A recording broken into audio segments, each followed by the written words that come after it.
Here's the secret that education and training providers may not want you to know. Training is not always the answer to gaps in performance. Hi, this is Kenneth and welcome to my monologue. One of the biggest mistakes when it comes to training is to think that it can solve all business issues. Sure, you can argue that more training wouldn't hurt, but implementing a training intervention without understanding whether it will have an impact is a waste of time and money. There are many factors that can lead to a performance gap, but we're jumping the gun here. We should first identify the tasks that employees need to complete as part of the job, the competencies necessary to complete those tasks, and the standards they need to attain. With this standard, you can then identify if there really is a gap to begin with.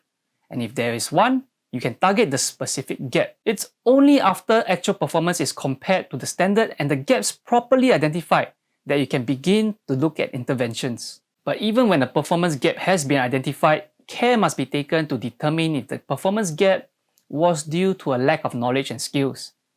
Many other factors can lead to performance gaps. Some examples include environmental factors, poorly designed processes or jobs, a shortage of money or manpower, and even a lack of motivation. And let me elaborate using environmental factors as an example. Say you're running a factory. Having the finance and HR departments situated on the factory floor next to the heavy machinery and loud noises is not only dangerous, it can reduce their productivity. But sending staff in these departments to personal effectiveness or productivity courses will have a smaller effect than simply putting them in a more conducive work environment. Here's another example with regards to a lack of motivation. A company who finds a lack of innovative ideas from employees might think they need to send their employees for design thinking or innovation workshops. But if these employees are penalized heavily for making mistakes, it's impossible to have an innovative culture. On a similar note, if being able to perform a skill is not rewarded, or if being able to do so is of no consequence, it is unlikely that employees will be going out of their way to do extra work. Long story short, training isn't always the answer.